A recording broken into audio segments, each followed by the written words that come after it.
好，第二 part 嘅最點，正所謂快遞有風險，你收件啊需要謹慎喎。之前廣州咧曾經發生過客戶收寄郵包收郵包嘅時候咧，收咗個郵包土製菠蘿蛋啊，嚇都嚇餐屎嘅。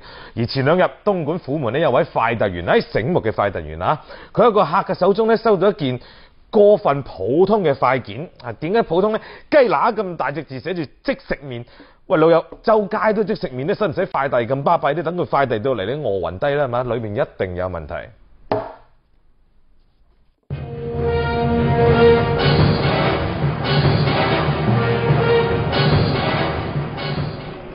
10月18號夜晚，東莞一家快遞公司嘅快遞員小王喺分類客戶快件嘅時候，突然發現其中一件寄往上海嘅航空快件有啲反常。收件人寄件人後面他們說都是一個人，沒固定的地址，很奇怪這件事情，違背一點就是說寄件的常理。快遞員開箱一睇，入邊裝住6盒即食麵同一包紙巾，而其中盒即食麵嘅包裝薄膜明顯有一個缺口。好奇又出於職業習慣，小王打開咗嗰盒即食麵，發現入邊竟然裝有幾袋白色嘅晶體狀物，仲有一啲紅色嘅藥丸仔。發現了這個話，我就看他們裡面就像扎克了狗一樣，有的時候報警，有的時候不用報警。涉事嘅快遞公司向老記證實，由於懷疑晶狀物體可能係毒品，咁公司好快進行咗內部自查。經過檢查以後，裡面有一些疑似違禁品，那我們也不知道是不是毒品啊，員工也不太清楚這個事兒。那經過我們幾位一些同事一些驗別，好像有點像，那我們就及時的報了警。經警方採樣檢測，晶狀物入邊的確含有冰毒同搖頭丸2種成分。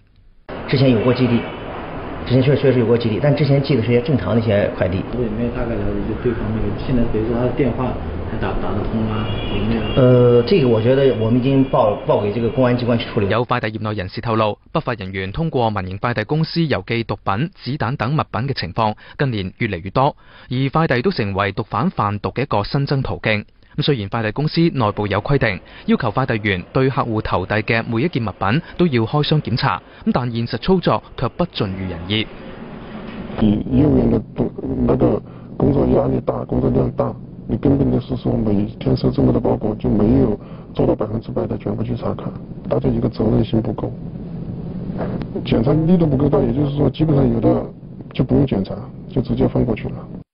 睇嚟以後啲快遞場啊，你話每間分店就難講啦，啲大型啲快遞場咧養翻嗰啲咩防爆犬啊、緝毒犬啊咁樣堆咁，你就索下先得，唔係點揾啊？乜個個包度冚冚。